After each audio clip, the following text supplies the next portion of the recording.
Bueno, compañero Horacio Seno Díaz, licenciado en Letras y profesor de Literatura, también militante gremial en el SUTE, allá en Sindicato Mendoza.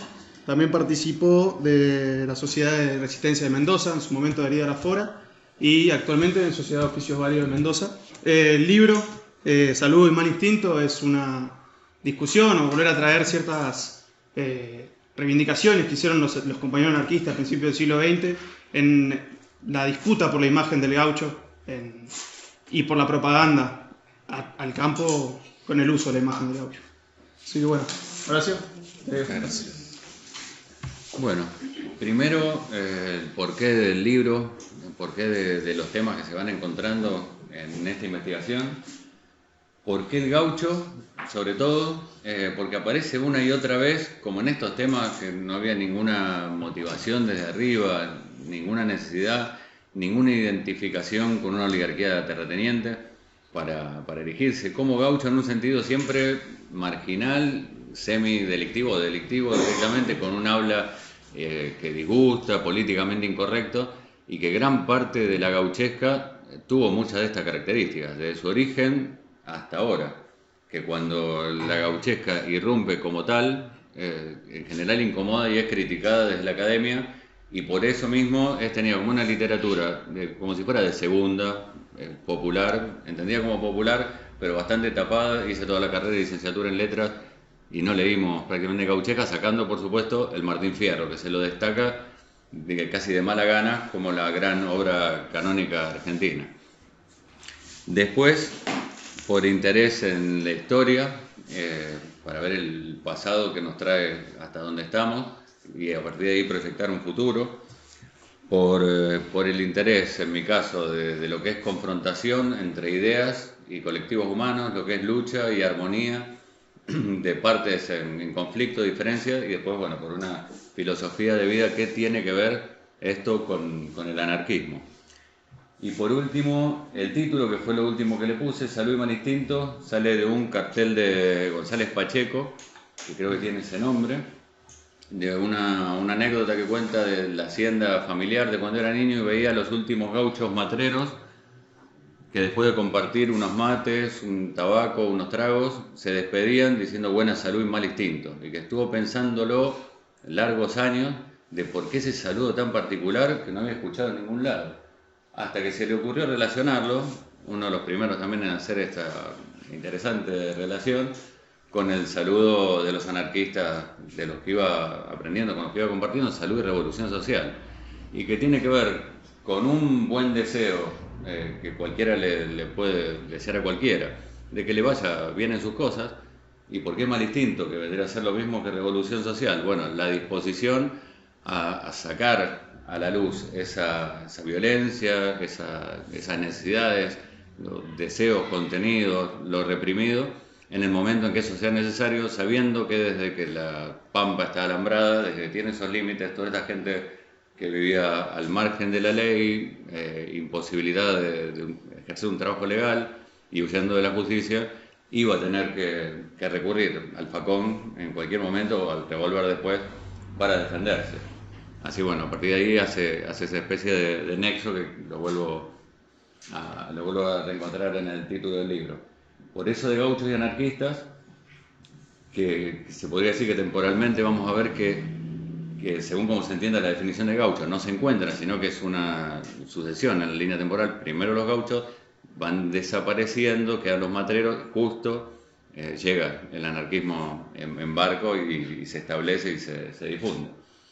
Y por último, un estudio sobre la vertiente libertaria de la gauchesca, también parte de una hipótesis que para mí era novedosa y que tuve que pelear bastante para fundamentarla, porque según la academia otra vez, o sea, la Facultad de Filosofía y Letras de todo el país, la gauchesca termina con el Santos Vega de obligado en 1885. Con eso se acaba la gauchesca, lo que viene después es reproducción, criollismo, recuerdo del pasado, son sombras y repeticiones. Y digo, pero ¿cómo puede ser eso si a todos nos suena, no sé, Guitarra Roja, Los Payadores Libertarios, Circula y pelea por no perderse la Carta Gaucha, ¿no? Y bueno, y tratamos de sacar del olvido, o fui encontrándome con quién es Alberto Giraldo, que no lo tenía prácticamente ni visto hasta empezar el libro, hasta que llegué al punto de 1906, de la publicación de Alma Gaucha.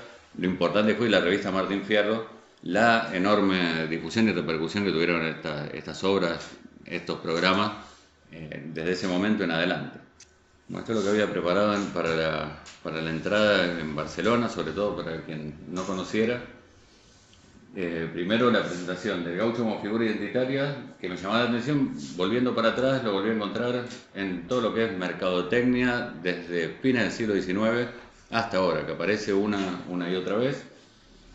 Aparece, por supuesto, en los actos patrióticos. Aparecen en festividades populares, en la escuela, por todos lados. Bueno, y aparece de esta forma llamativa, donde uno menos lo esperaría, en canciones que tienen que ver con el rock, que tienen que ver ahora con la cumbia 420 incluso. Y después con esto de que en cualquier lado se conoce a los argentinos como los gauchos, donde hay muy pocos países que se reconozcan tanto con una figura arquetípica identitaria. Y bueno, también me llamó la atención por qué, y justamente por qué con los gauchos, siendo que nos separa toda esa distancia temporal, sacando la posible explicación de Martín Fierro. En esta representación era cuál era el territorio, recorrido o de hábitat de lo que vamos a ver que es la clase gaucha, la pampa húmeda, pero mucho más ampliada al Chaco boliviano, Paraguay, el sur de Bolivia, sobre todo Río Grande do Sul, que también se lo conoce como los gaullos por eso, y por supuesto Uruguay, que es una especie de centro difuso de la gauchada, del gauchaje, se puede decir más de esa época, y bueno, de la población gaucha, y comienzo del uso del término propiamente en el discurso y de gran parte de su literatura. En esto, cuando empiezo a estudiar entonces la definición de gaucho, encuentro que hay una contraposición entre el uso, la presentación que hace, con algunas características en común, el Estado y la sociedad rural, con lo que representa un cafrune, por ejemplo, o cantores gauchos, que ojalá podamos escuchar más al final algo de ese canto gaucho, o sea, realmente con lengua gauchesca, no solo folclore, y más específicamente la payada, que mantiene siempre ese ritmo, esa intencionalidad y una perspectiva, podríamos decir, ideológica que tiene que ver con esa vertiente libertaria de la gauchesca. Pero sobre todo cuando iba buscando usos actuales de la palabra gaucho, me encuentro con la Confederación Gaucha Argentina. La Confederación Gaucha Argentina, suena importante. Y rápido encuentro bien arriba, presidente Moneta, presidente honorario Carlos Menem. Acá hay un problema y una contraposición consolidadísima. O sea, una disputa que viene de largo y que pretende estar prácticamente ganada, aunque les sigue surgiendo de abajo este otro sentido arquetípico que tiene mucho más que ver con el Martín Fierro, que no tiene nada que ver con Martín Fierro, con Moneta, por ejemplo, o con Menem, o con la sociedad rural. Y bueno, que viene de largo y que esa pelea empezó, ahí sí en gran medida quizá con José Hernández, o poco antes. En esta definición vamos a ver que tiene mucho que ver la literatura, que es el campo que más estudié, aunque esto lamentablemente no lo vi para nada en la facultad. Eso desde sus orígenes. En literatura, incluso como cualquier discurso escrito, al principio los documentos burocráticos, poco antes de las primeras manifestaciones literarias, y después, ya así más conscientemente y programáticamente, una oligarquía terrateniente y comercial, a la par, aunque no exactamente como lo mismo, contra directamente los anarquistas. No todos los anarquistas, porque también vamos a ver que hay una discusión entre heterodoxos y ortodoxos, de quienes estaban en contra del gaucho, a favor, o que no había que hablar directamente de ese tema, hay que hablar de proletariado, otros conceptos. Bueno, acá pasamos a un tema que puede ser enredado, porque no es mi área para nada de especialización, pero que me ayudó bastante a entender esto y otras manifestaciones culturales y por qué algo pega o no en una sociedad, o en un grupo social o en una sociedad de masas. En primer lugar, que la literatura argentina, si consideramos las producciones escritas en este territorio desde la conquista, desde las primeras que se hicieron, siempre parten de una base histórica real de algo que está pasando para ser ficcionalizadas. O sea, ficción viene del latín fingo, de amasar, amasar hechos, ponerlos en relación para generar una relación de causa-consecuencia, para producir un efecto determinado, por ejemplo, en la cabeza del imperio. Es decir, esto es importante, manden más plata, esto está bien, esto otro está mal, nosotros somos esto, los otros son tales. Todo eso va tomando distintas formas, cartas, documentos, pero como sea que fuera, poema, relato. En todos los casos hay distintos tipos de ficcionalizaciones que parten de una realidad histórica, que ficcionalizan para producir un efecto político, y eso se va a ir dando en toda la literatura argentina hasta la actualidad, salvo una corrientes europeas que llevan más de la modernidad, del arte por el arte, donde este no es el mismo camino. El modelo es el europeo y ni parte de una realidad ni necesariamente tiene una finalidad política. Mitos e ideologías tiene que ver con que originariamente los pueblos se conforman su identidad, lo que Jordan le va a decir mapas de significado a partir de historias, como si fueran un sueño que cada uno puede hacer personal, historias ficticias, historias en las que participan dioses, semidioses, héroes, personas comunes, puestas en relación de tal manera que me ayuda a mí, personalizando mi experiencia, explicarme las cosas, lo que pasa, lo que pasó y lo que va a pasar, ¿no? Quiénes somos y qué relación tengo que tener con los demás, cómo puedo resolver un problema, cómo puedo entender al otro. Y que eso a partir, sobre todo, después del Renacimiento, con el racionalismo y sobre todo con el positivismo, va a ir siendo desplazados los mitos como propios de la barbarie, del atraso, en relación a la civilización, por ideologías mucho más explicativas, mucho más racionales y mucho más conformadas en un modo de manual de instrucciones, de definiciones específicas, y entonces lo que hay que hacer, quién es el otro, quién soy yo y cómo tenemos que organizarnos y actuar. Lo que le falta a estas ideologías en relación a los mitos, a la gente que vamos a ver ahora que lo estudió, es un nivel emocional, un nivel de personalización, de experiencia, que al no tenerlo, en general tiene que estar siendo repetido y obligado, tiene que estar siendo presionado por distintas instituciones, y es muy difícil, no tiene la flexibilidad que tienen los mitos de que se los lleva cada uno consigo y que pueden irse modificando con el tiempo, incluso de acuerdo a las necesidades y las sensibilidades, sobre todo, de cada pueblo. En ese sentido, Jung da para mí un paso adelante en relación al concepto de inconsciente de Freud, diciendo que el inconsciente no es solo un conjunto de pulsiones, sobre todo sexuales, que aparecen y que si reprimo aparecen más perversamente, sino que hay una estructura de la psique, una estructura del inconsciente, como si fuera casillas, lugares a ser llenados según la experiencia de cada pueblo primero, de cada institución intermedia, de cada familia y de cada individuo después, por esa cultura propia del pueblo, esa experiencia.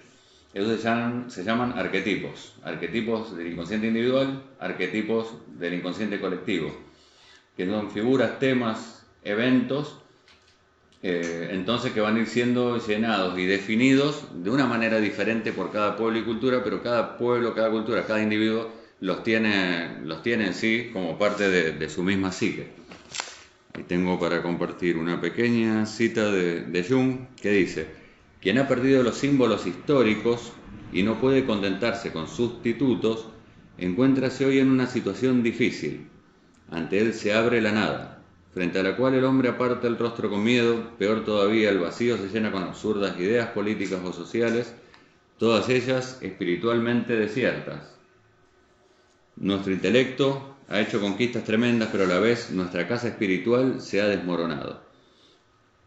Esto tiene que ver con que toda esta gente que vamos a estudiar, que es la clase gaucha propiamente, que no tiene formación académico, escolar, para nada, ni siquiera institucional, relación institucional, va a ir desarrollando un conjunto de usos y costumbres que se apoya más en la payada y en la experiencia compartida, en una especie de mito común que va a tener que ir definiendo y no en ideologías determinadas. Y después cómo distinta gente va a encontrar, bueno, pero eso alguna relación con un anarquismo, con el anarquismo tiene. Y eso como tiene que ver con lo que Joaquín Bey llama, por ejemplo, anarquismo ontológico, que no es algo aprendido de ningún manual, sino decir, esta persona actúa como anarquista, no lo leyó en ningún lado, no sabe la palabra, no se autodefine, pero así es.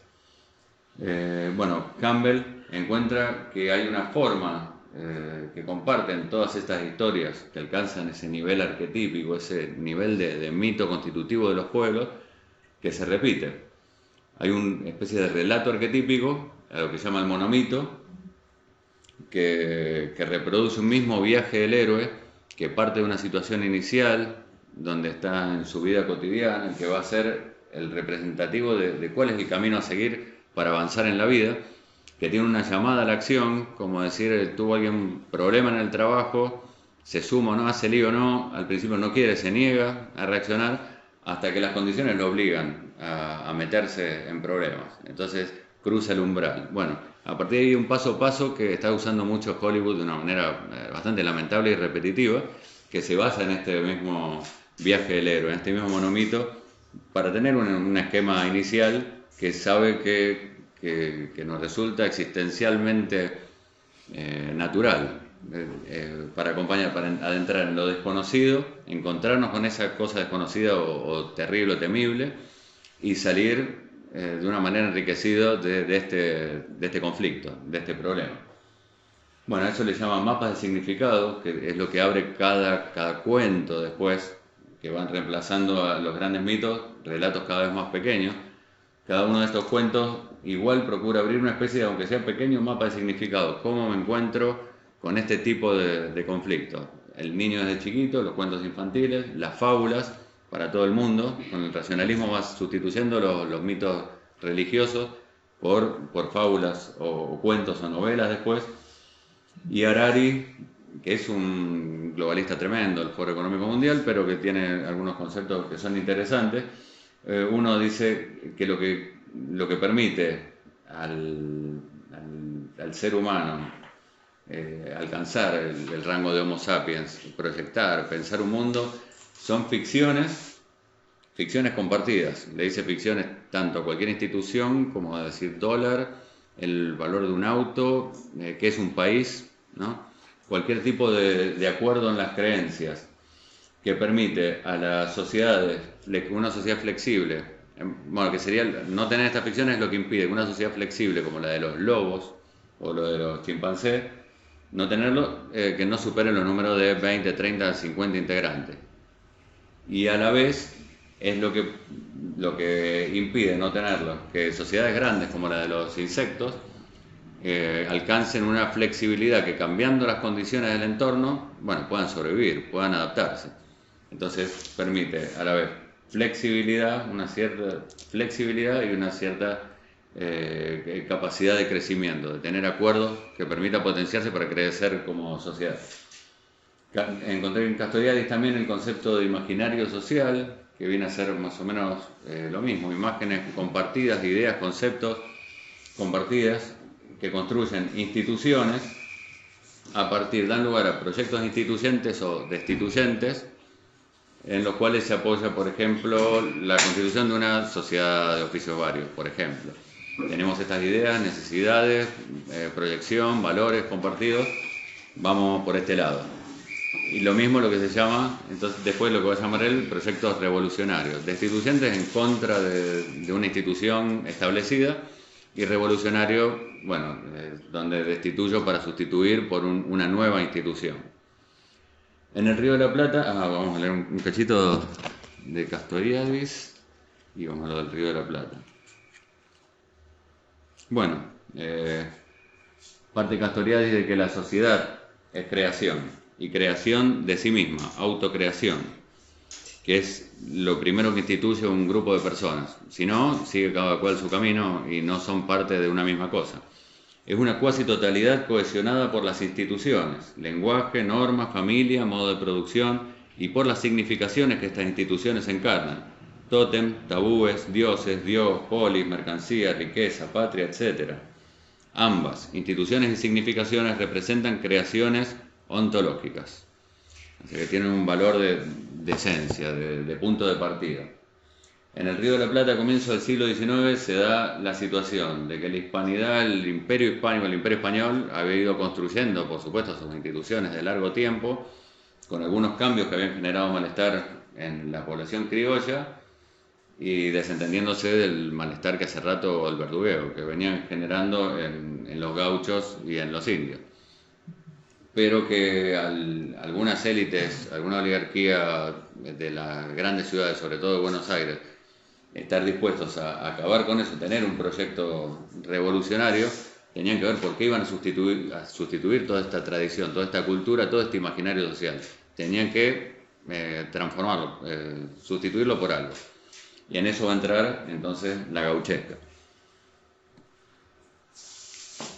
Bueno, la clase gaucha y la gauchesca. Esto me baso en alguna literatura, alguna crítica literaria que sí hay, o historia de literatura, que determina distintas etapas en la progresión de la gauchesca. La clase gaucha de por sí ya tiene un origen, como decir, legendario. Hay como una anécdota que daría inicio, como sería quién fue el primer gaucho, el primero que se aleja de la civilización, elige alejarse para quedar a mitad de camino o en los márgenes entre los indios y los blancos o criollos, y es la anécdota de Alejo Godoy. Dice: en 1580, don Juan de Garay sale de Asunción con 60 soldados, algunos oficiales y mujeres guaraníes. Estas llevan ya sus hijos nativos, producto de uniones con el conquistador hispano. Anotemos que vasconios y asturios, encomenderos por las leyes de Indias, no podían contaminar su casta, solo podía hacerlo el soldado libre, raso, el andaluz morisco, a quien le fue permitido uniones con 20, 30 y hasta con 40 mujeres indígenas. El contingente que señaláramos precedentemente acampa el 11 de junio en el mismo lugar abandonado por don Pedro de Mendoza. Y aquí cuenta la leyenda que 6 años después, 1586, uno de aquellos soldados rasos que venía con el vasco Garay se quejó en misiva al monarca de todas las Españas de la podredumbre en que vivían. Apercibido y fuertemente reprimido por el veedor del rey, hizo trueque de su morada al precio de un caballo blanco y una guitarra, y montando en el brioso corcel se acercó a la plazuela mayor y única, y al tiempo que clavaba sus espuelas en el noble animal, exclamó con todas sus fuerzas: «¡Muera Felipe II!». Y caballo y jinete y guitarra rumbearon hacia la pampa distante, cuenta el cronista, unos cientos de metros más allá. Y así nació el primer gaucho, el primer rebelde que la historia o tradición conoce por el nombre de Alejo Godoy. Bien. Entonces, esa sería, no sé si una historia real, también la toma un cronista árabe, un historiador actual árabe, que también trata de llevar agua como para su molino, así los gauchos son árabes, son descendientes de nosotros, son nuestros. También, cada uno o en contra o a favor, pero algún partido toma. Y entonces, desde ese entonces, empieza a crecer, en realidad, un sector de gente que quien no quiere obedecer, como pasa con el origen de los cosacos en Rusia u otros pueblos, quien se aleja de las poblaciones y se anima a vivir en la estepa, en este caso en la pampa, bueno, tiene que bancarse, no volver a acercarse probablemente porque tiene mucho problema, tiene que entrar en diálogo y en trato, por supuesto, con las poblaciones aborígenes. Y bueno, va creciendo de poco en número, producto de este malestar y producto de la forma de repartición de la tierra, las riquezas y bueno, las funciones, los cargos políticos, la jerarquía social. Se llamaba desde la conquista peonía al pedazo de terreno que le tocaba a un soldado raso, que era un séptimo de lo que era una caballería, que es lo que le tocaba a oficiales o hidalgos. A partir de este tipo de división también se divide la cantidad y el tipo de trabajo, agricultura, ganadería que puede tener en sus tierras. Y a la vez, como no había cierre, por ejemplo, el que tenía varias vacas podía mandárselas a pastar o hacerle pelota al cultivo al que tenía menos, va siendo perjudicado, van siendo forzados prácticamente a vender a muy poco las tierras que tenían, los otros las van engrosando, van moviendo los límites, y mientras se dejaba ganado libre para que se reprodujera en las pampas, para después poder recurrir, se decía ganado realengo, que supuestamente era propiedad del rey o del imperio. Bueno, aprovechaban los que iban creciendo en sus tierras y decían, bueno, se me escaparon unas vacas, iba y cazaban todo lo que querían, exportaban, primero pagando impuestos, después sin pagar impuestos, y se iban quedando claramente con todo. Los otros, quienes no tenían, se iban quedando sin nada, vendían. O peor, los niños, niñas mestizos que iban creciendo y que no podían tener terreno por una especie de vacío legal, que de Isabel la Católica estaba muy bien que se casaran, India con español, pero no estaba bien aclarado qué pasaba con las propiedades, las funciones políticas, los cargos burocráticos y los mestizos. O sea, en general iban quedando totalmente afuera de todo eso. Y entonces otros que se iban a vivir a las márgenes, ya que si vivían en las haciendas de estos hidalgos, si bien en la hacienda de los hidalgos pasaban a ser prácticamente siervos y se tenían que comer la que viniera. No se querían comer esa, tenían que alejarse un poco más. Como veíamos recién en toda esa región verde, bueno, cabía la posibilidad de manejarse sin necesidad de recurrir a los centros urbanos, donde hubiera esa fertilidad y en el trato con los aborígenes que fueron intercambiando entonces conocimientos y formas de subsistencia. La primera obra literaria en la que se le ocurre a uno de estos funcionarios, don Pedro, a Baltasar Maciel, incluir habla gauchesca es canta un guaso en estilo campestre los triunfos del excelentísimo señor don Pedro Ceballos, en enfrentamiento de España o del Virreinato del Río de la Plata contra Brasil. Bueno, para celebrarlo, que no quedara la celebración en un poquito de gente que estaba en el centro, en relación a una mayoría, que eso fue una de mis sorpresas, por lo menos en la investigación, una mayoría en la que se iba constituyendo esta clase gaucha, en los márgenes y cada vez más alejados de las poblaciones.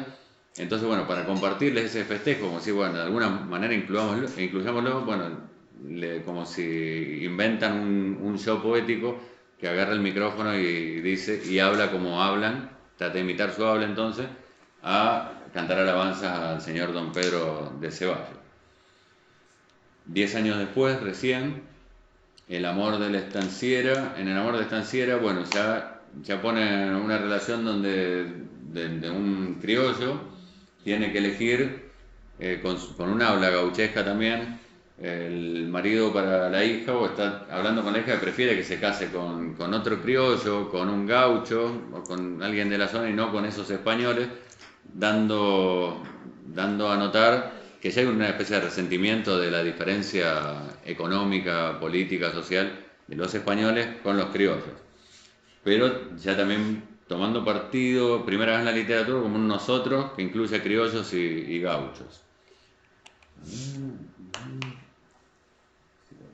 Bueno, con la Revolución de Mayo, bueno, la situación de los gauchos se puede decir que empeora, pues si hasta ahí bastante se los dejaba estar, en este caso se dice, bueno, necesitamos ejército para pelear contra los españoles que vienen y la cantidad de gente que se sumaba a los españoles para recuperar el virreinato.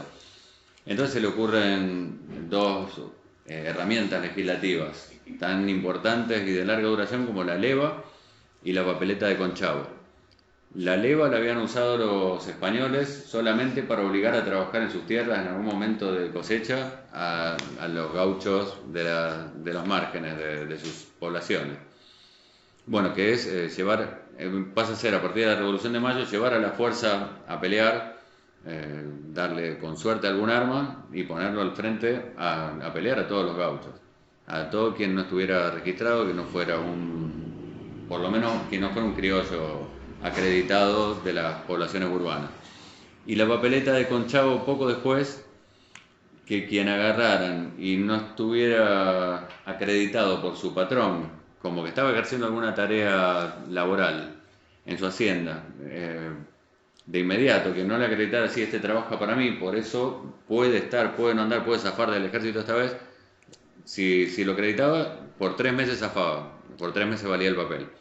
Y si no, al ejército. Y si escapaba, bueno, ya era un delincuente porque era un desertor. Entonces a partir de ahí era un perseguido por la justicia, por la ley, por el ejército mismo.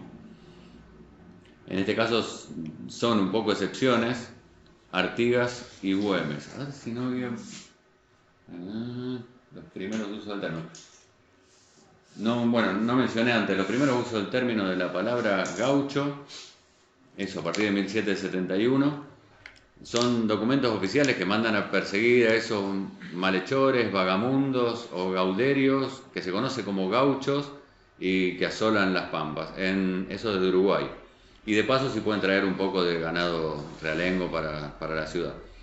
Desde ahí en adelante, cada vez que aparecen los gauchos, es la primera vez que aparece. Cada vez que aparece es casi una orden de captura. Es decir, ¿qué hacemos con esa gente que viene a pedir, que se acerca a la familia, con los niños, o que de repente asaltó al ejército? En el traslado de una región a otra, que se le apropiaron de las armas de repente. Pues unos pocos se van agrupando. Ese fue una especie de debilidad que tuvo en general la clase gaucha, a diferencia de pocas experiencias similares en el mundo. Faltó capacidad de aglutinarse. Por eso varios decían, y lo que tenemos que hacer un poco con esa gente, tenemos que resolver este problema pronto, porque está creciendo, son la mayoría. Tenemos que hacer, ¿qué podemos hacer? Una especie de pequeño barrio, de pequeños lugares donde ahí estén y los encontremos, y de ahí salgan a trabajar cuando nos haga falta o al ejército. Y algunos planteaban entonces, y me parece que es lo peor que podemos hacer, porque lo único que falta es que los agrupemos, que tengamos con una ciudad de 20.000 habitantes, que tengamos un grupo de gente valiente, hábil para la pelea, conocedora, de 1500, preparado en cualquier momento para tomar la ciudad o hacer lo que quiera. Frente a eso, mejor entonces no ayudarlo a hacerle casa. Y darles tierras era entonces la solución que proponía un naturalista que andaba con Artigas, a ver si no me acuerdo cómo se llama, Félix de Azara. Un naturalista que se llamaba Félix de Azara, que acompañaba a Artigas, hace un estudio donde decía, bueno, lo que corresponde hacer para un desarrollo económico y social, humano de esto, es darle un pedazo de tierra. Nunca lo tuvieron, probemos dándole un pedazo de tierra donde pueda levantar su rancho sin ser tan verdugueado por lo menos. Bueno, lo intenta hacer Artigas, en una pelea con poco apoyo del centro del Virreinato de Buenos Aires contra Brasil, en la banda oriental. Lo hace. Se le suman entonces, además, libertos y esclavos, va creciendo su grupo de gente, mayoría gaucha, y al volver con la victoria le dice, bueno, pero esa cosa que resolviste, eso que firmaste, no había pedido permiso, no tenías autorización, así que me parece que esto no va a valer. Bueno, empieza a tener problemas y es el primero que saca una especie de edicto con su grupo, con sus pocos escribas acompañantes, quejándose al virrey, diciendo esto va en contra de lo que le conviene al rey, va en contra de la población, va en contra de España, va en contra de todo, y firma a los gauchos directamente, entre anónimamente y poniendo nosotros los gauchos. Entonces aparece una nueva definición que ya no son los malhechores o los marginales, sino los descontentos, por lo menos. Los descontentos, los rebeldes, que incluye a oficiales del ejército. Bueno, después algo parecido va a pasar con Güemes, cuando se dice los gauchos de Güemes o los gauchos infernales, donde toma a propósito varias decisiones, como decir, y en última instancia hacemos lo que queremos. Y se arrogaba entonces la potestad de darle lo que se llamaba el fuero gaucho. Si están siendo perseguidos, si tiene deuda y está con nosotros, no tiene más deuda y no está más perseguido mientras esté con nosotros. Bueno, y así los grupos de Artigas y Güemes tenían un apoyo particular que al irse avanzando a conseguir la independencia era visto con muy malos ojos, por supuesto, de las élites independentistas mismas. Que por eso decían, bueno, con esos hagan lo que quieran, son jodidos. Les gusta el reparto y les gusta una especie de igualdad de derechos donde no reconocen ni esclavitud, ni por lo menos una diferencia prácticamente racial entre criollo, mestizo y bueno, mucho menos español, donde eran todo lo mismo. En los cielitos y diálogos de Bartolomé Hidalgo viene a incluir una primera valoración positiva, algo como diferente y positivo. Esto es la literatura. El Día del Payador en Uruguay se celebra en homenaje a Bartolomé Hidalgo y alcanza un nivel literario, artístico, arquetípico que los anteriores no tenían para nada. Hablan un gaucho en primera persona, ya habla como aquí me pongo a cantar. cuál es la posición del gaucho frente a la guerra de independencia. En realidad lo que está haciendo Bartolomé Hidalgo es oficial independentista, está buscando que los gauchos vayan más de buena gana, menos de mala gana, a sumarse a los ejércitos de la independencia. Pero se anima a deslizar críticas a las disputas internas, los intereses de sectores políticos que ya están peleando en la retaguardia de la guerra de independencia. Y otra particularidad más es que nosotros todos somos indios y acá por eso tomamos mate. O sea, que además se identifica nosotros los gauchos, además somos indios y somos los que sostenemos el ejército de la independencia. Como particularidades de esta poesía.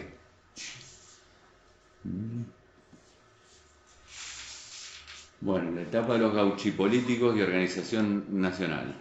Si Bartolomé Hidalgo había llegado a un buen nivel arquetípico, mítico, que prendió bastante en las poblaciones gauchas, o sea, se parecía un poco más a la payada o a la música que interpretaban, a la experiencia que vivían, se había por lo menos esforzado, había logrado eso. Con los gauchipolíticos eso retrocede bastante. Bueno, comienza a haber deserciones en la guerra con el Brasil, un malestar grande. Y bueno, y empiezan a pelearse entonces los sectores que se arman unitarios y federales por quién se queda con los gauchos, quién puede convencer a esta población corajuda y numerosa y en general puesta también como carne de cañón o mano de obra barata, quién la va a poder utilizar o quién le va a poder dar una especie de mito fundante.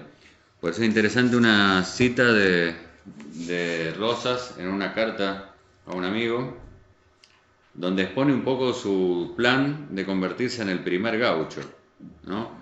Que inmediatamente me sonó al primer trabajador, por supuesto.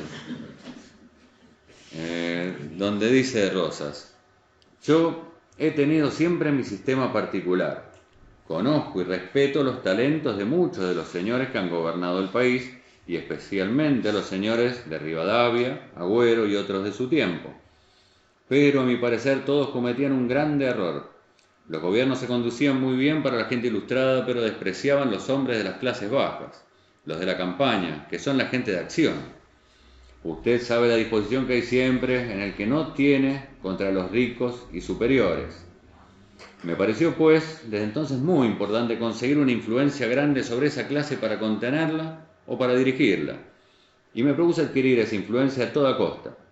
Por esto me fue preciso trabajar con mucha constancia, con muchos sacrificios de comodidades y de dinero, hacerme gaucho como ellos, protegerlos y hacerme su apoderado, cuidar sus intereses, ¿no?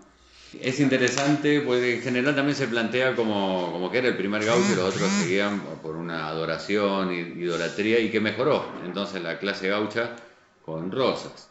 Y realmente mejoró el grupo más allegado, un poco menos la mazorca, por ejemplo, en general, y menos quien no se sometiera a seguirlo y hacer lo que mandara. Lo mismo entonces va reclutando propagandistas oficiales, gente que se predispone a hacer una especie de gauchesca partidista que baja varios escalones del nivel que había alcanzado Bartolomé Hidalgo, pues se aleja mucho de la experiencia de los gauchos. No se siente para nada cercano, sino que directamente es bajar línea y atacar al otro, es panfleto gauchesco. A su vez los unitarios también le responden con panfletos quizá un poco más alejados todavía de los gauchos, entonces no tiene el efecto que ellos desean y se va como apagando en gran medida la gauchesca, va perdiendo el efecto que habían notado que tenían los versos de Hidalgo. Facundo, Civilización y Barbarie, Sarmiento describe de una manera bastante extensa e interesante y con alguna admiración romántica las características del gaucho. Claro que siempre lo va a describir como semibárbaros y hasta este momento por lo menos como irrecuperables. Entonces son parte de esa barbarie que da lugar a individuos como Facundo Quiroga o Rosas, como el enemigo. Entonces, si hoy pueden ser útiles, claramente no sirven más como use su sangre como decía. Como dice usted, sangre de gauchos. Ajá. No tiene nada de humano. Claro, que úselo como abono de la tierra, que es lo Ya mejor tanto no me acuerdo, que pero... pueden dar de ellos. Exacto. Ahora, ojo que es muy interesante lo que tirás, porque estás proponiendo, estoy de acuerdo, heterogeneidad en la categoría de gaucho. No todos eran iguales, pero también Sarmiento rescata en capítulo el rastreador. No me acuerdo si está en Facundo, no recuerdo de provincia, que tenía una habilidad tremenda para detectar, bueno, justamente, otros gauchos corregidos. Sí. Entonces el gaucho como, yo estoy de acuerdo con lo que decís, ¿no? Una categoría que es heterogénea, o sea, el gaucho que estaba solo en la pampa, pero también el gaucho que se acercaba por necesidad, por esta ley de banco que decías vos, y que colaboraba con el poder. Claro. Y esto del Martín Fierro, que bueno, primero hasta donde tengo entendido, a Hernández primero le dicen de todo cuando publica el Martín Fierro. Y después cuando se preguntan, bueno, ¿y cuál es el ser nacional? Cuando viene toda esta corriente inmigratoria con ideas muy probadas, ¿cuál es el ser nacional? Y ahí se dan cuenta que lo que había quedado del gaucho ya era distinto. Entonces arriba el gaucho y se pone como paradigma de un ser nacional que en realidad la oligarquía se burla de esto, ¿no? Claro. Sí, un descubrimiento más en esta investigación, otra sorpresa, digamos. Fue que yo digo, ¿cómo trata el anarquismo de contestarle a la oligarquía? De decir, pará, el gaucho no es suyo, ¿cómo trata de rescatar un poco de una identidad rebelde? No, y encuentro que es al revés. Está muy bien lo que estás diciendo y es ligeramente posterior a Alma Gaucha, a la Martín Fierro, al programa libertario de la gauchesca. Es 4 años posterior, donde dice, bueno, basta, esto se nos fue de las manos, ya no alcanza con ser gauchofóbicos, donde hay después libros estrictamente gauchofóbicos, sino que tenemos que apropiarnos de eso, tenemos que callar a esto, basta de esto, y bueno, vamos a usar el gaucho y lo vamos a poner donde nos conviene ponerlo. Y no les va a terminar de salir, y por eso sigue apareciendo esta otra gauchesca libertaria, digamos. A ver si acá no estaba la cita, no, todavía no está la cita de Alberti, está en la próxima. Pero donde va, cuál era la valoración que hacían de este sector social, qué es lo que podemos hacer, todavía como irrecuperable. Eso hasta que vuelve Sarmiento de su viaje a Europa, a Francia, con ideas de Comte, y dice, no, para eso tenemos la escuela y otras instituciones con las cuales vamos a poder usarlos. Podemos implantar una especie de ingeniería social donde este sector, por lo menos social tan grande, no hace falta destruirlo, sino que podemos recuperar bastante, podemos volver a recuperar gran parte de él.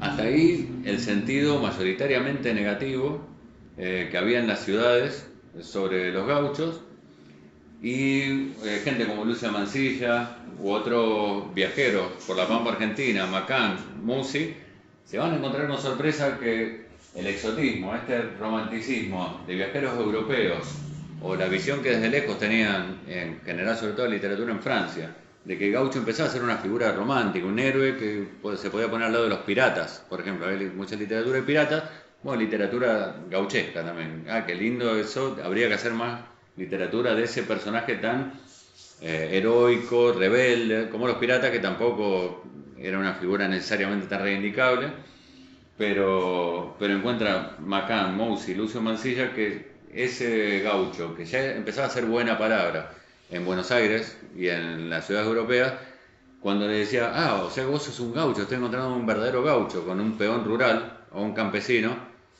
se entiende, y no, pará, no, yo no soy ningún vago, malhechor, desertor, delincuente, ladrón y asesino, o sea, no me digas gaucho. Seguía siendo en la campaña, o sea, tierra adentro, el concepto de gaucho que tenía la misma gente pobladores era siempre como un insulto. O sea, ni el más gaucho de los gauchos se iba a decir a sí mismo, hasta ese entonces, gaucho. En todo caso era como se quisiera llamar y listo. O sea, no se incluía dentro de ningún sector social particular.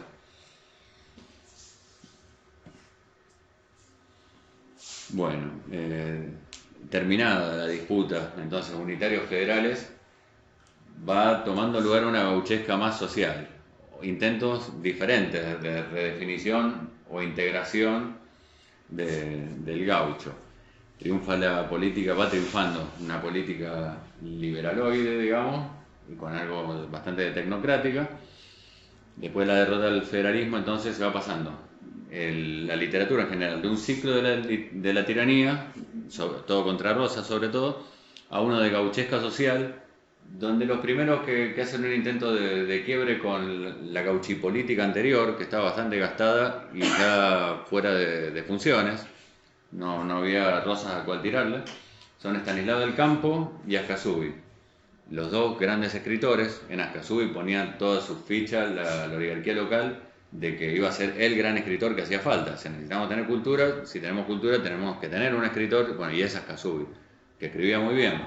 Del Campo primero escribe el Fausto, donde el gaucho ocupó una posición más bien cómica. O sea, va un gaucho por primera vez al Teatro Colón, están representando el Fausto de Goethe, y se come que es todo real, entonces que vea Mandinga, y entonces con ingenuidad, torpeza, queda como una especie de comedia. O sea, no queda ni como una figura ni el malhechor de antes, ni el héroe que podían plantear otros más adelante, sino que es una figura torpe y prácticamente cómica, que iban viendo tratando de un poco de sepultar en el pasado también, ya desde ese entonces. Poco después Ascasubi escribe Sus Santos Vega, que es una obra muy interesante, aunque el protagonista es un oficial del ejército que va a ir libertando de los indios primero, que es el principal enemigo, porque todavía que persiste el conflicto de los indios hasta la conquista del desierto, y después como que tiene valores de los gauchos que han sido civilizados, han sido tamizados por un proceso civilizatorio, por lo cual se convierte realmente en el héroe de esta especie de novela en verso, pero que ya de gaucho tiene poco. O sea, no es que para nada es un individuo sin propiedad, ni marginal, ni sin trabajo estable que vaga por las pampas, sino eso, que es un oficial con su estancia, que los joroban los indios, y bueno, y que tiene muchas de estas virtudes que mencionaba Sarmiento, él las tiene incorporadas por una especie de herencia y aprendizaje de chico, pero aplicadas al servicio de la patria, del ejército y de la civilización. Entonces, bueno, luego de esto, Hernández, que era del palo contrario, venía del federalismo, venía de estar exiliado en Brasil, en un hotel escribe con buen tino, en poco tiempo, El Gaucho Martín Fierro. Bueno, y acá sí tiene varias características diferentes y utiliza esta obra literaria, que no es muy larga, la primera parte es El Gaucho Martín Fierro, para tirar palos, sobre todo a la leva, como a esa forma de tratar a estos integrantes en general de las estancias, como la que tenía Hernández, que se le llevaban los trabajadores para servir al ejército y eso les jodía bastante. Además se las llevaban los ex enemigos unitarios. Pero al hacer esto, otra vez alcanza un nivel mítico o arquetípico que tiene un efecto impresionante, inusitado, inesperado en el pueblo y sobre todo en los sectores campesinos, en lo que iba quedando de la gauchada, digamos. Que gauchada es un término que se va a ir incorporando un poco después, y en las ciudades, ¿no? Como algo bueno hasta ir en el gauchaje. Entonces, bueno, genera una especie de boom literario que no saben un poco cómo pararlo o qué decir desde la academia o cómo ningunearlo, cómo taparlo. Cuando querían ensalzar, tengo el libro de Ascasubi y hay un montón de prólogos, uno tras de otro, de todas las autoridades culturales, políticas, económicas, ensalzándolo, decir, este es, bueno, quizás se vendió más y se leyó más en Europa y se publicó en Europa además que en Argentina. El Martín Fierro, eso, no podían pararlo, tiene una cantidad de críticas impresionantes y finalmente eligen borrarlo. O sea, decir, bueno, no hablemos de eso. En el 79, cuando saca la vuelta del Martín Fierro, ya había cambiado bastante la posición de Hernández, se había tranquilizado, no tiene el mismo éxito que Hernández, era diputado, y decía, bueno, haga caso el que obedece y será bueno el que manda. Creo que eso, por ejemplo, cita, es mucho más tranquilizador. E incluye mucha fraseología, mucha filosofía del viejo Vizcacha, que tiene mucho de acomodaticio, de decir, bueno, tranquilo, cada uno haga lo que pueda hacer, ya pasó el tiempo de la faca es el tiempo del arado, o de él acomodarse como pueda, sino como este viejo vizcacha que después va a criticar un compañero Luis Bula. Con Gutiérrez pasa algo peor todavía. Bueno, es por un lado, bueno, ahí tenía me olvidaba una cita particular de Martín Fierro en La Vuelta, que tiene que ver ahí sí, es la primera vez que se encuentra con la gauchesca, con el anarquismo, donde dice Picardía, en La Vuelta de Martín Fierro, y quiso al punto quitarme la lista que yo llevé, mas yo se la mezquiné y ya me gritó: anarquista, has de votar por la lista que ha mandado el comiqué. Este es otro barullero que pasa en la pulpería predicando noche y día y anarquizando a la gente. Irás en el contingente por tamaña picardía. Me llama la atención sobre todo la época que ya empezaba a haber secciones de la AIT conformadas en Uruguay y en Buenos Aires, que había pasado la Comuna de París, y que es un uso distinto de alborotador, de revolucionario, que antes en cambio se tiraban el epíteto de anarquistas unitarios y federales, ¿no? El que venía a jorobarme era anarquista. No se usaba tanto, lo usa de una manera bastante más específica este Hernández político, a diferencia de los demás. Gutiérrez, en cambio, es el primero que no era político ni militar, pero sigue siendo hijo de la oligarquía. Pero es llamativo que como hijo de la oligarquía, metido al periodismo, dedicado a las crónicas policiales, se dedica, dado el éxito que tiene en sus descripciones, a desarrollarlas, a desenvolverlas un poco más, y basado en estos bandidos rurales que iban quedando perseguidos por los alambrados, el tren, por este proceso de desaparición de la clase gaucha, que quien no se sometiera pasaba a ser directamente un perseguido social. Bueno, lo va siguiendo específicamente estos casos desde las crónicas policiales primero y lo va convirtiendo en novelas, donde directamente el narrador con lengua culta presenta a estos personajes que siguen hablando en lengua gauchesca, personificando los valores que señalaba Sarmiento, pero también personificando el lugar que se les asignaba en los periódicos de las capitales por los crímenes cometidos. Muchas veces eran crímenes de muchos policías amontonados, o sea, muchos cuerpos cuando iban a tratar de capturarlos. Ya no solo, por supuesto, con facas, sino a esta altura con tecnología, con revólver. Bueno, entonces ahí sí que hay una resistencia más grande, tratan de poner los puntos, decir, bueno, para con eso, ¿qué es lo que estás haciendo? ¿Estás loco? ¿Y qué haces anarquizando a la gente? Le dicen ya literalmente. Y él dice, no, lo que pasa es que, perdón, yo sé que esto es medio embrutecedor, popular es lo que me sale ahora, escribe como 30 novelas en 15 años, una barbaridad, y se leen un montón. Otra vez, súper tapadas en la academia, hice toda la carrera, no leí nada de Gutiérrez, para nada. Y es muy bueno, lo leí hace poco, realmente. Juan Moreira y otra. Lo que pasa, lo que veían era el peligro que realmente había de que uno se identifica con Moreira, es el héroe, es la novela de piratas, bueno, el protagonista es un pirata y es el héroe, bueno, en este caso también, Moreira es el héroe finalmente, uno puede estar o no de acuerdo en algo de lo que hace, va a ser criticado por mucho el anarquismo después, pero es el personaje central, gana mucha adhesión al punto que la policía empieza a hablar de moreirismo, persiguen a tales moreiristas, como si dijeran no sé, un pibe chorro, ¿no? Usando como si fuera el nombre de la canción de una banda de cumbia. Bueno, en este caso eran moreiristas, los que imitaban en un grado un poco menor a Juan Moreira, y que también empieza a extenderse, también por la marginación social, por supuesto, y porque había muchos en esa situación. Moreirismo sobre todo le dicen cuando eso se da más en la ciudad. Al otro le van a ir diciendo, a medida que se van a ir raleando, van a ir quedando más individualizados, más separados, más solos, bandidos rurales, de a poco. Encima, además, con esta obra, con Moreira, nace el Teatro Nacional, que en el Colón, del que hablaba del campo, se reproducían óperas, sobre todo grandes obras europeas.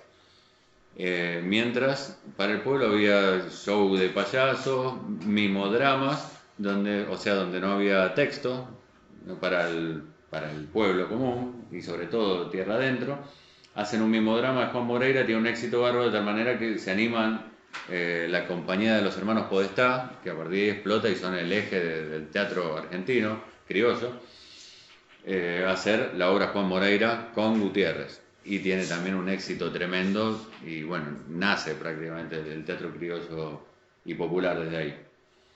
Bueno, le sigue Fin de los caudillos, fin de los levantamientos indígenas, con lo cual la oligarquía va diciendo, bueno, este es momento de poner punto final a la gauchesca, a este héroe, muy lindo todo, y eso es lo que sintetiza Rafael Obligado en sus Santos Vega, que es un gaucho, al parecer real, de principio del siglo XIX, que se pone a payar contando, como si fuera en un sueño, la tarea, el heroísmo de los gauchos de la independencia, que ese habría sido su rol. Pero finalmente se encuentra con un personaje que viene a ser el diablo, el demonio, extrañamente, pero que representa el progreso, no me acuerdo cómo se llama, ese rival. Ropa. ¿Cómo? Juan sin ropa. Juan sin ropa. Claro, a ese rival, entonces, que finalmente lo vence. Porque, claro, él le tira sus mejores versos payadorescos que puede, pero el otro le viene con la arquitectura moderna, le viene con lo científico, la tecnología, la política, y bueno, entonces lo desaparece de la historia. Así que es una especie de gracias por todo, acá está cerrada la gauchesca. Y eso se enseña en las facultades de todo el país. Ahí terminó, 1885. Por eso me llama la atención lo que viene después. Estaba dado por cerrado el ciclo de la gauchesca y así se dice. Esta etapa directamente me la invento yo, digamos, no puedo seguir a nadie porque no existe. Está así de borrada de todos los manuales que se escribieron en la época que decía el compañero, de 1910, de literatura argentina, donde esto está a propósito borrado desde entonces. Decimos esto que va de 1895 a 1930 porque distintas revistas como Caras y Caretas siguen publicando textos como de costumbres o haciendo crítica, pero se dice, bueno, ya son costumbristas, son nativistas. A la vez que mientras van surgiendo otro tipo de problemas, ¿no? Además de la presencia que ya decíamos se notaba de la AIT en la Argentina, bueno, van produciéndose las primeras huelgas, periódicos que van primero apareciendo, difundiéndose y después multiplicándose, nace la protesta humana, se funda la FOA, bueno, empiezan a encontrarse con una especie de problema donde de la gauchesca se van olvidando. Igual sigue avanzando por lo bajo. Bueno, acá llegamos a algo histórico, voy a la cita de los gauchos gringos y anarquistas.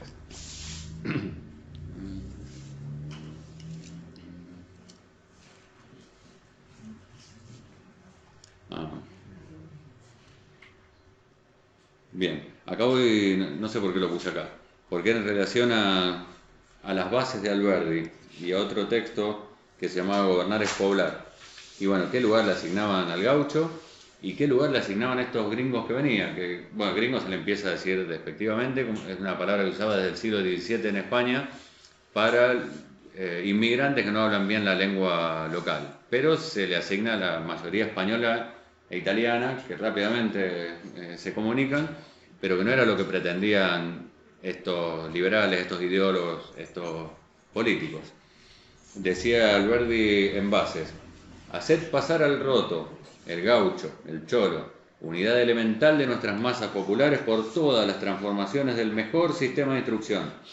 En 100 años no haréis de él un obrero inglés que trabaja, consume, vive digna y confortablemente. O sea, bueno, en eso disentía con Sarmiento, que decía algunos son recuperables, bueno, para él no eran recuperables hasta ese momento por lo menos. Y también decía de los inmigrantes, poblar es civilizar, cuando se puebla con gente civilizada, es decir, con pobladores de la Europa civilizada. Por eso he dicho en la Constitución que el gobierno debe fomentar la inmigración europea, pero poblar no es civilizar, sino embrutecer, cuando se puebla con chinos y con indios de Asia y negros de África. Poblar es apestar, corromper, degenerar, envenenar un país, cuando en vez de poblarlo con la flor de la población trabajadora de Europa, se le puebla con la basura de la Europa atrasada o menos culta. Porque hay Europa y Europa. Conviene no olvidarlo, y se puede estar dentro del texto liberal de la Constitución que ordena fomentar la inmigración europea sin dejar por eso de arruinar un país de Sudamérica con solo poblarlo de inmigrantes europeos. En este sentido eran racionales las aprehensiones de los Egañas de Chile, de los Rosas en Buenos Aires, de los Francia de Paraguay, cuando temían los efectos de las inmigraciones de Europa.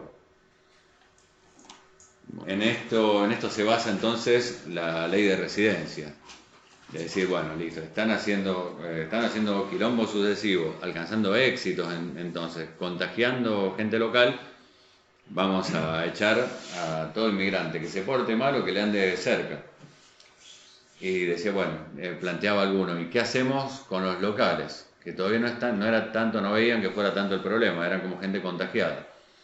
Pero muy pronto iban además a hacer el servicio militar obligatorio. Fue una de las primeras respuestas para decir, bueno, y los locales, al ejército obedecer o volvemos como con los gauchos. Bueno, entonces sí llegamos a Alberto Giraldo y su programa de una gauchesca libertaria, que eso lo vine a conocer para este trabajo. Bueno, que venía haciendo colaboraciones con grandes escritores y pensadores de todo el mundo. Lo manda a detener en 1902 por defender a la FOA, él venía del radicalismo, y por atacar a la ley de residencia. Rojas y Palacios lo defienden, y ya me empezó a llamar la atención. ¿Cómo, Alberto Giraldo? Primero viene del radicalismo, se va acercando al gremialismo a partir de una cuestión, como si fuera de valores. Y después que los primeros en saltar y defenderlo, ir a sacarlo de la comisaría, eran los que van a ser los grandes referentes, muchas veces, en este caso del socialismo, pero también del nacionalismo. Lugones, Rojas, hasta que encontraba que Rubén Darío decía en ese momento, si de alguien me hablan al volver de Europa, si alguien conocen de toda la América no solo del sur, centro, norte, en Europa, si alguien habla, si hay un escritor conocido allá, es Alberto Giraldo. Y otra vez, ¿cómo no lo vi en toda la carrera? ¿Qué escribió Alberto Giraldo? No leí nada, no lo conocía. Bueno, vamos a leer algo de él, sobre todo de la revista Martín Fierro y lo que es como su obra cumbre en dramática, que es muy buena, que es Alma Gaucha, que es hasta difícil de conseguir en internet. Tenemos entonces que en 1904 es el primer delegado intelectual que siempre en la FOA, hasta ahí, cuando ahí todo delegado tenía que ser obrero del mismo gremio, y dicen, no, este es un capo que nos representa a nosotros, y bueno, lo aceptan, ¿no? Y bueno, y finalmente llega con el lugar que ocupaba dentro de la cultura regional, a que diga, bueno, este es un capo, está con nosotros, le pone todas las pilas, va a encanar, bueno, a ver, démosle la dirección de la protesta, que parece que la lleva y que tiene ideas propias. Bueno, esas ideas propias eran bastante novedosas y van a generar discusiones al poco tiempo. Acá una crítica literaria, Ana Rey, hace una especie de síntesis de lo que parece la estrategia de la elección de Giraldo al elegir poner a una revista cultural que pronto va a ser suplemento de la protesta, suplemento cultural de la protesta, ¿por qué ponerle Martín Fierro, que generó discusión de entrada? Y decía, primero, ampliar el horizonte de lectores, introduciendo tanto clásicos gauchescos como producciones criollistas, de los mejores escritores del momento.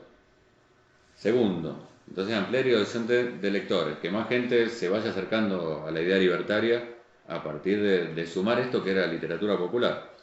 Segundo, sumar militantes nativos a partir de la apelación a lo criollo y así contrarrestar los efectos de la ley de residencia, que pese a que sacaban a los inmigrantes anarquistas en barcos, se tiraban de los barcos, los iban a buscar otros obreros marítimos, los rescataban, volvían, pero iba ralentizando la pelea y la organización. Y entonces formar más militantes nativos. Tercero, quebrar la imagen que proponían el gobierno y la prensa comercial de que las grandes agitaciones obreras eran producto de la influencia de agitadores extranjeros sobre la mano de obra nacional, naturalmente sumisa. Y cuarto, enraizar el anarquismo en la tradición nacional a partir de su articulación en los diversos tópicos del criollismo. O sea, como hay una especie de raíz o de eje vertebrador en aquella rebeldía que ya presentaba de una forma José Hernández o de otra forma Eduardo Gutiérrez. Lo mismo había notado Teodoro Antisi a fines del siglo XIX y muchos miembros de la oligarquía también, estos que le decían a Gutiérrez y a otros, basta con eso porque acá hay una relación directa entre la idea de estos gringos y estos gauchos matreros, o esta gauchesca y la mala influencia que tienen. Tienen una mala influencia similar a la de la propaganda anarquista. Bueno, se produce un levantamiento de la UCR en 1905 y lo detienen por las dudas de Giraldo, pues ya este era de la UCR, anda agitando mucho, aunque él ya desde la protesta criticaba como las dos barbaries, la de, digamos, oligarquía nacionalista conservadora y UCR. Pero poco a poco, con la línea esta de la Martín Fierro, iba poniéndose un poco en discusión frente a la posición de algunos más ortodoxos, donde decía, para este llegó a hablar de pensamiento nacional, está hablando de gauchos y no de obreros, está hablando, actúan, tienen este lugar, gauchos y no obreros, habla de pueblo y no de proletariado. Por ejemplo, en varias de las cosas decían, parece una cosa que bueno, se sale de lo que es nuestra línea, se sale de nuestra filosofía, decía Giraldo, para nada. Este es el programa que fue expuesto desde el primer número de Martín Fierro, pero bueno, pierde entonces la dirección de la protesta. Y también por otro que decía, bueno, basta de tanto culturismo y estrategias raras laterales, vamos a hacer sindicalismo, vamos a lo que vamos. Y bueno, dice, entonces basta de que haya un director de la protesta y un suplemento que nos esté llevando por un lado medio complicado, medio raro. Sin embargo, un año después publica y estrena sobre todo en los teatros argentinos Alma Gaucha.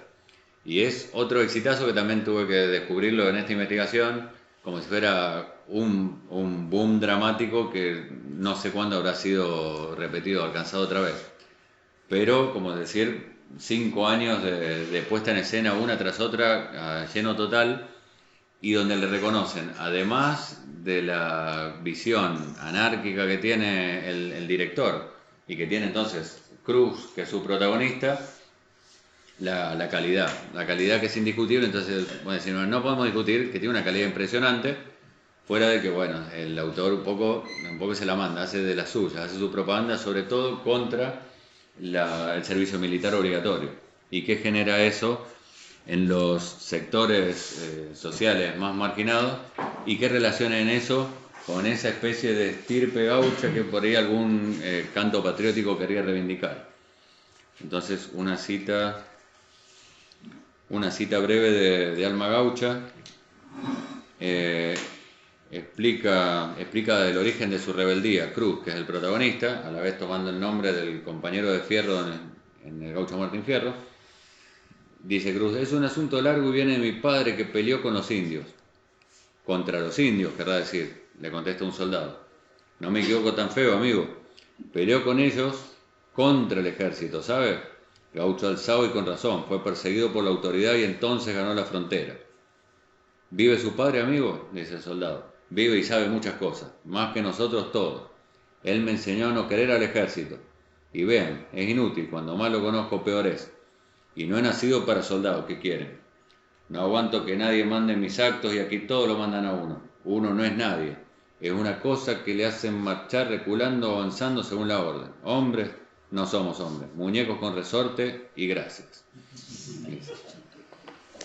Bueno, estaba todavía muy claro, pero seguía siendo aplaudido y reconocido hasta este entonces por todos los demás escritores, y todavía no se levantaba una gauchesca, una corriente contraria a esta desde la literatura, por lo menos. También es interesante este personaje, Alma Gaucha. Alma es la mujer de Cruz, que lo acompaña hasta el presidio donde lo mandan por desertor.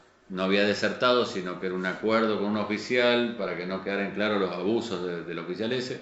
Bueno, y también entonces se va resaltando distintos personajes, ampliando el arquetipo, que no es solamente héroes aislados individuales, sino es como si decir la familia gaucha, la familia proletaria, quiere decir, aunque, y por otro lado no incluye a ningún gringo, no hay nada gringo ni ideología política en toda la obra, no hay mención a socialismo, ni siquiera lucha obrera, como decir, este es un problema nuestro y que no es producto que venga de afuera, sino de la forma en que se manejan los políticos locales y en particular el ejército.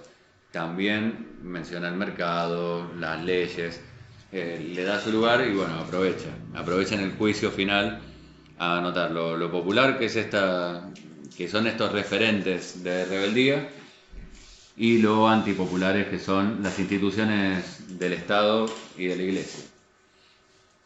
A todo esto, el 1 de mayo de 1909, la represión de la Semana Roja y la pelea que quiere dar Giraldo, termina por supuesto pésimo, pero bueno, ahí es donde deciden acercándose el centenario del 25 de mayo de 1910, decir, bueno, basta de Giraldo. Es donde rompen relaciones la oligarquía cultural, digamos, porteña, con Giraldo, donde le sueltan la mano y a partir de ahí le empiezan a dar con un caño en todas las revistas y a plantearse, bueno, vamos a hacer la Academia Argentina de Letras, por ejemplo, unos manuales de literatura argentina, vamos a decir, ¿qué es la literatura y qué es el nivel literario para estar acá? Si lo mencionan es para darle con todo nomás y de paso para despacharse a Gutiérrez y bueno, y ver en qué lugar van a poner al Martín Fierro.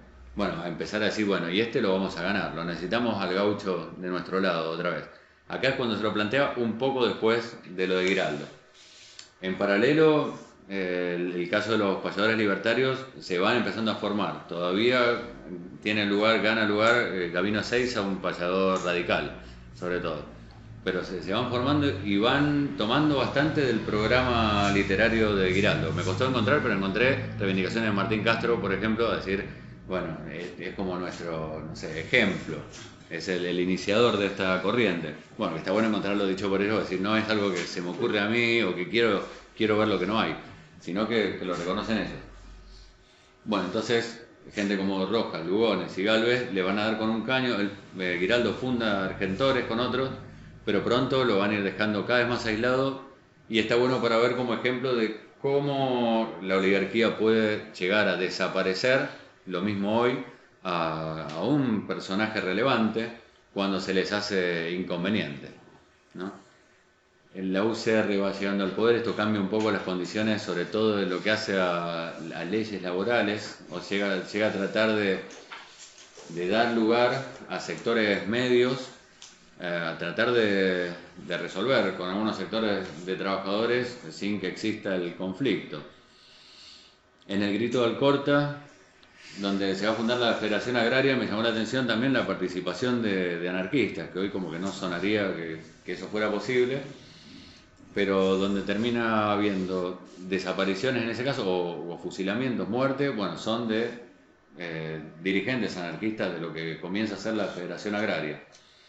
Se da la huelga en los talleres Bacena, recuperación frente al sindicalismo, quiere decir la fora anarquista, pelea por seguir existiendo contra esta tendencia reformista, dialoguista, de las pequeñas mejoras pragmáticas. En eso también hay una discusión de un sector y otro sector del anarquismo, donde estaba incluido Giraldo, por eso queda tapado también, me parece un poco dentro de la historia del anarquismo, estaba a favor de una unidad del movimiento obrero sin etiquetas, junto con González Pacheco y una línea editorial que con esa siguió la gauchesca libertaria, que termina enfrentándose, no ellos, pero sí otra gente de esta línea, hasta que en 1919 igualmente convencen a un descendiente de holandeses, considerándose gringo y gaucho a la vez. Por eso se pone Juan Cruzado como mestizo, como de las dos, y bueno, tratar de decir, bueno, no está mal, para nada mal ni una cosa ni la otra, vamos a reconocer estas dos vertientes, la vertiente corajuda, tradicional, de las Pampas, y la calidad organizacional y de las herramientas de combate de Europa. en un solo personaje que tenemos que ser los anarquistas de esta época. Bueno, lo convencen los compañeros de que escriba una carta abierta que venía desde fines del siglo XIX, poniéndose de moda como formato discursivo. A modo de denuncia, una carta dirigida a todo el pueblo. Entonces dice, bueno, vos que venís de ahí, que podés llegar, tratá de usar otra vez esa lengua gauchesca, ahora mucho más profunda que lo que usaban otros por ahí, para tratar de llegar como si fuera realmente una especie de panfleto anarquista, hablándole como si fuera en la intimidad a sus compañeros gauchos de tierra adentro. Y lo consigue con otra vez una eficacia notable y bastante tapada con tierra por la historia. Se publican y se reparten gratuitamente folletos en Argentina, Chile y Uruguay de la Carta Gaucha, a lo que después se le van agregando una conferencia, la herencia del viejo Vizcacha, y bueno, y prólogos biográficos para completar la información.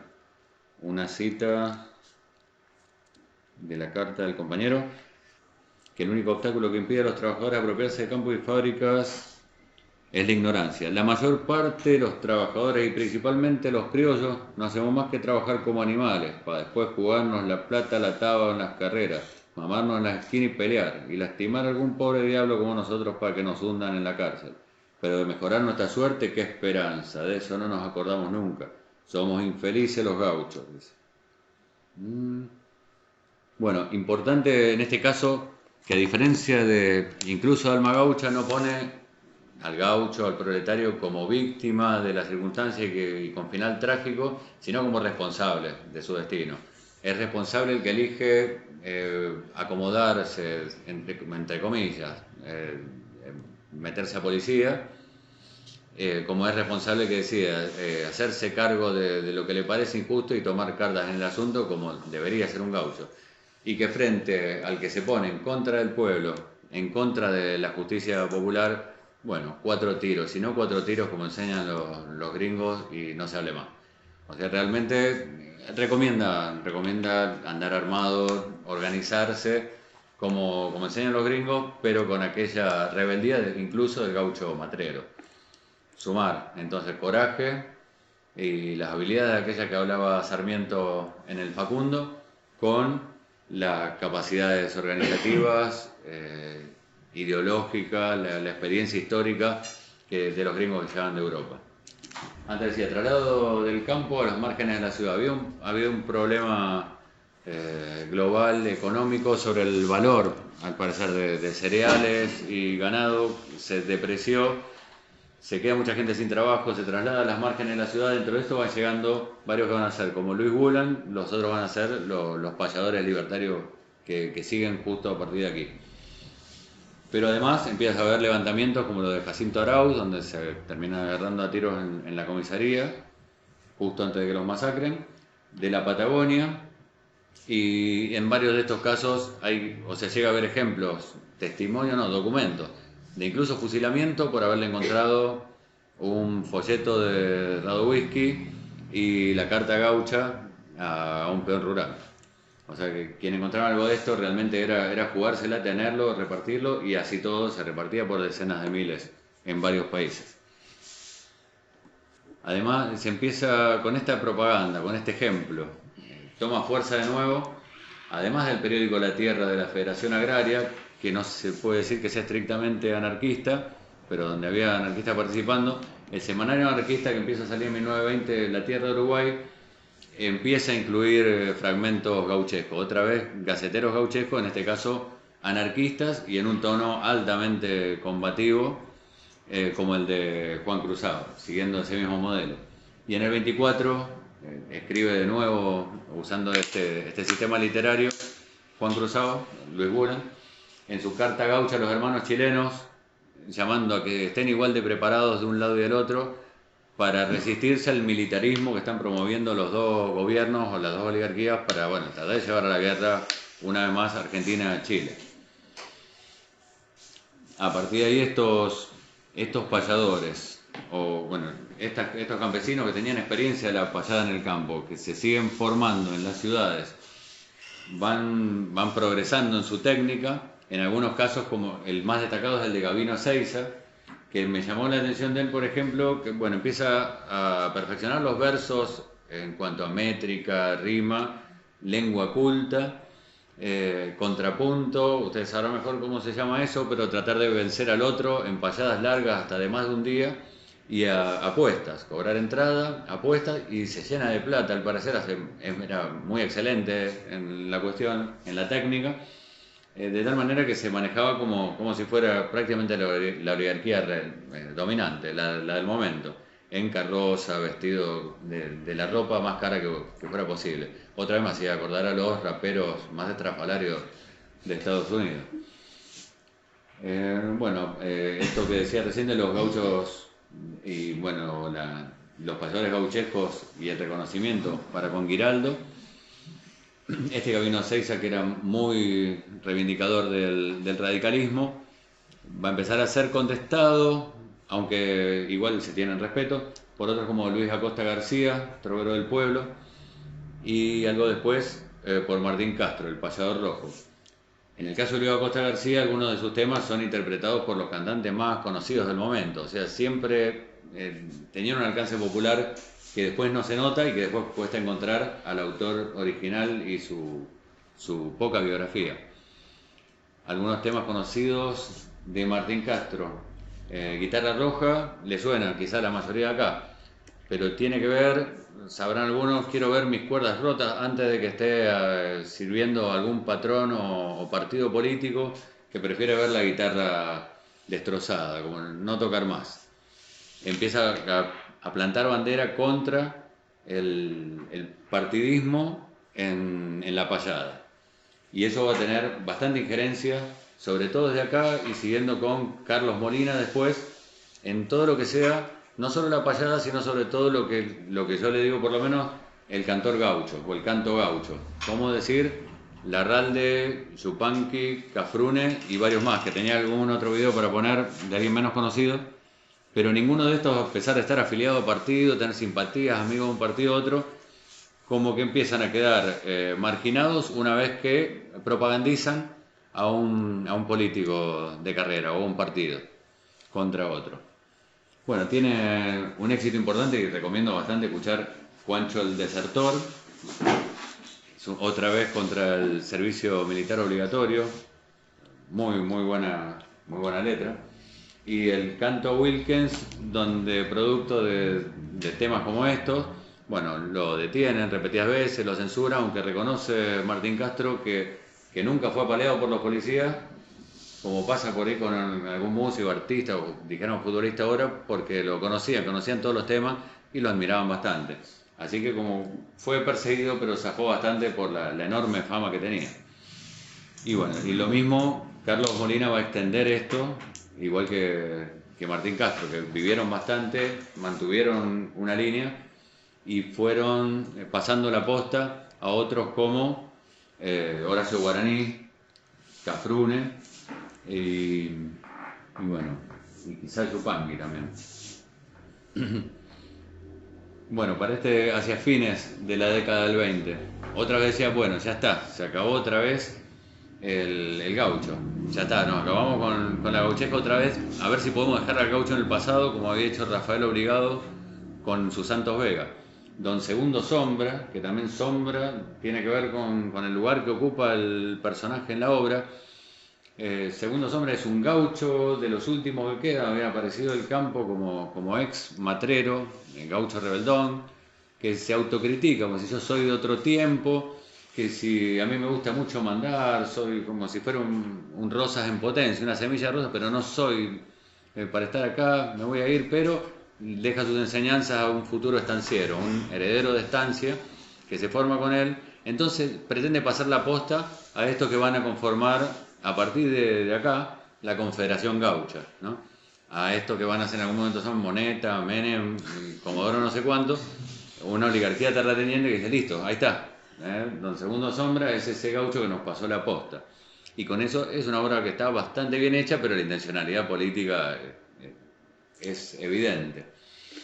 Esa es una de las estrategias. Y hay otra. Una pequeña cita de esta obra sobre Don Segundo. Inmóvil miré alejarse, extrañamente agrandada contra el horizonte luminoso, aquella silueta de caballo y jinete.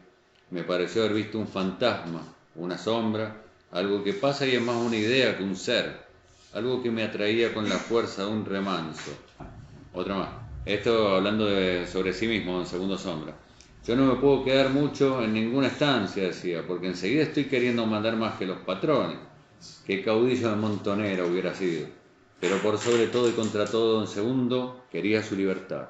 Era un espíritu anárquico y solitario, a quien la sociedad continuada de los hombres concluía por infligir un invariable cansancio. Bueno, a quien estaban infligiéndole golpes sucesivos y tremendos era al anarquismo en ese momento. Entonces, por un lado, veían que estaban complicándole al anarquismo alcanzar el lugar, sobre todo organizacional, sindical, que tenía antes. Y por otro lado, a la gauchesca también, salvo un par de payadores que estaban buscando censurar, decir, bueno, basta de eso, y por eso se venía el golpe del 30. Bueno, cerremos con esto. Si no se cerró antes la gauchesca, cerrémosla ahora, con esta narración final. Otra estrategia era de los gauchofóbicos, que si bien había habido algunos anarquistas que escribieron su libro, como un tal Barrera, creo que era, El crepúsculo de los gauchos, desde el anarquismo contra el gauchismo, digamos. Bueno, acá no, hay varios libros, manuales, me acuerdo ahora de Emilio Coni, El Gaucho, directamente, donde dice, bueno, el gaucho nunca fue héroe de la independencia, no le gustaba trabajar, así que el desarrollo económico tampoco depende. Bueno, tratan de irle quitando todos los valores posibles para una sociedad civilizada y próspera, para un país y su progreso. Con estas dos estrategias, igualmente, se nota una continuidad, además de Carlos Molina y Martín Castro. En 1936, en plena dictadura en Uruguay, Serafín García, un policía, escritor, que va a dejar pronto de ser policía, producto del éxito de escritor, saca Tacuruces, donde está como uno de son poemas en lengua gauchesca, que desde el prólogo, alguien de la Academia de Letras de Uruguay, de la misma dictadura, reconoce, bueno, acá no tenemos ni siquiera el gaucho de Martín Fierro, mucho menos el gaucho de los homenajes y actos nacionales que se trataron de hacer entre medio, sino ese gaucho anarquista, que es el que reconocemos que es, del que hablaba Giraldes en su Don Segundo Sombra. Es un gaucho anárquico que va a ir expresando todas las vivencias que tiene, ya sea en el amor, en el enfrentamiento, frente a la vida, frente a las distintas experiencias que le pueden tocar. Orejano para mí es de punta a punta, es como si fuera un himno, como si fuera un himno del anarquista, podría ser, o de la gauchesca libertaria, que a partir de ahí lo van a tomar y le ponen música los orilleros, ¿cómo se llaman? Los olimareños. Claro, y la interpretación de Cafrune lo explota al infinito, o sea, queda en un nivel excelente que eterniza lo que es una vertiente libertaria más allá del anarquismo, que a partir de ahí hay varios que continúan con una misma gauchesca anárquica, nunca reivindicación de ningún partido, por supuesto respeto a la mujer, con elementos de patria, con algún elemento difuso de creencia quizá en un dios, pero manteniendo una línea que sigue en todo, no en parte, el programa de Giraldo. No, o sea, incluso va sumando de a poco elementos de sindicalismo, de reivindicaciones, otras reivindicaciones populares. Así que otro de los hallazgos, cuando me costaba encontrar otra letra de Martín Castro, es el disco este que sacó Horacio Guaraní, canta Martín Castro. Directamente un disco entero, actualizando, salvando del posible olvido a las canciones de Castro. Y bueno, y así se llega hasta hoy, que no vamos a poder escuchar, pero después puedo mandar a varios intérpretes que siguen esta misma línea, aunque jamás hayan oído hablar de anarquismo, pero con una conducta que lo distancia totalmente de lo que se suele vender como lo que es el verdadero folclore nacional, el valor del gaucho patriota, soldado y militar.